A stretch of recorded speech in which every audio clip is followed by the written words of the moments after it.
I've been a horror fan since I can remember. My brother and I used to binge watch 90s and 2000s horrors and slasher films every night. But this didn't prepare me from the stuff that's been happening lately. This first started when we moved here 2 weeks ago, in a secluded town near the Appalachian, far north than I can remember. My father got promoted to supervise a nearby mine, so we had no choice but to relocate to this town. At first it was okay. The locals are not that far from your average citizen.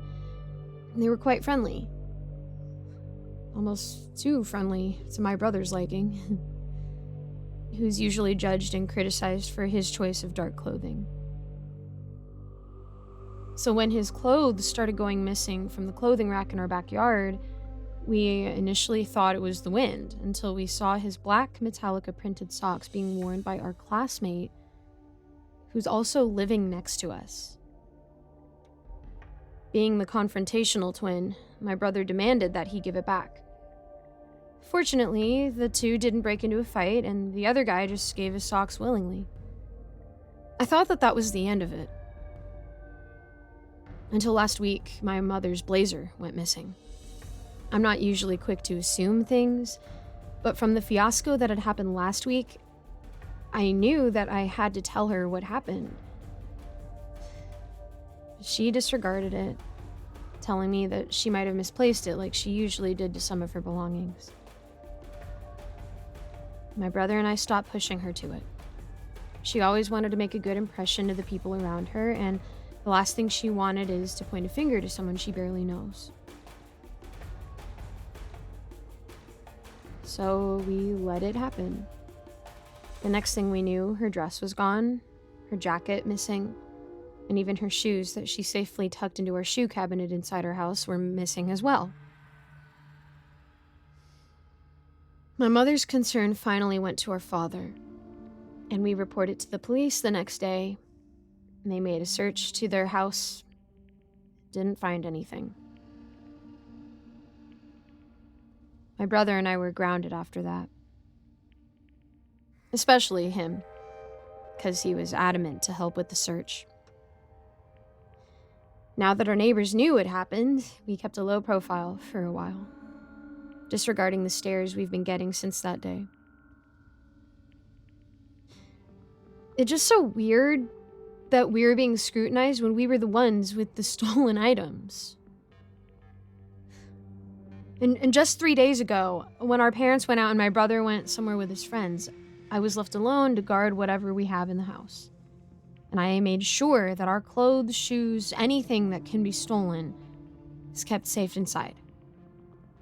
I deadbolted all the doors and locked the windows to make sure that no one gets in.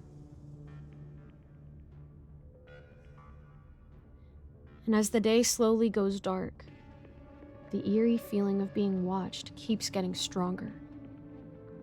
I was restless. The TV that has been my only company the whole night was drowned out by my thoughts. And I felt completely alone, yet can't shake off the feeling that I wasn't. That there's someone with me at the moment.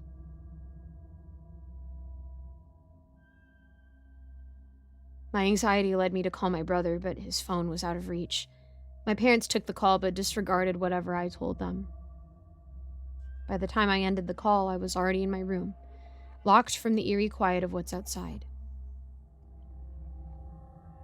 It didn't take long when I heard something, like someone was walking on their tippy toes. The soft creak of our wooden floors gave it away, but the sound of my heart beating in my chest almost made me miss it. This confirms my suspicion. I peeped through the gap between the floor and my bedroom's door. The light outside the living room remained on, and I can see the vacant room clearly.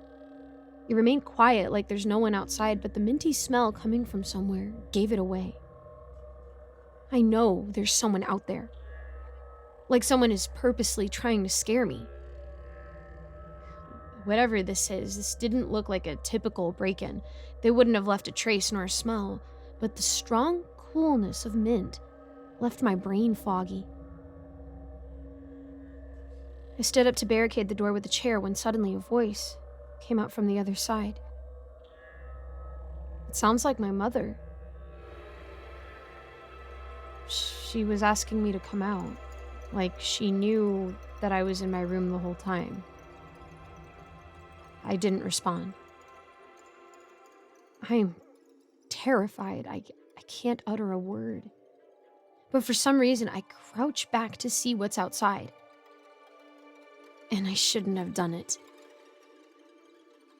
Because the sofas, the turned off TV, and the lamp table besides the television, the only thing that stands out like a sore thumb is a foot standing irregularly stiff a few feet from my door. Wearing the same shoe my mother was convinced she misplaced.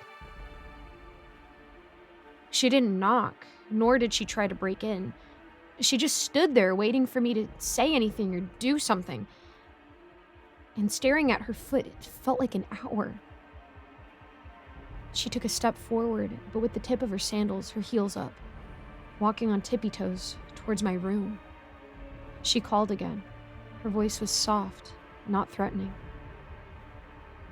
This time I used my body along with the chair to barricade what's out there. She keeps calling my name as if she knows me. Using the voice, I thought it was my mother, but hers is a bit deeper. Almost an imitation. She didn't bang on the door nor force herself in. She just stands there, waiting for me to do something. I remember how sweaty I was despite the cold, and I almost forgot how that night ended. All I knew was that my brother found me sleeping next to the chair I used to barricade the door with. He said my room was open before he got back, and I was lying limp with my head on the chair, sleeping soundly. If that was a dream, that was the most screwed up thing I've ever experienced, and I'm not taking that again. Still, I can't help but ask myself, who opened the door before my brother even let himself in?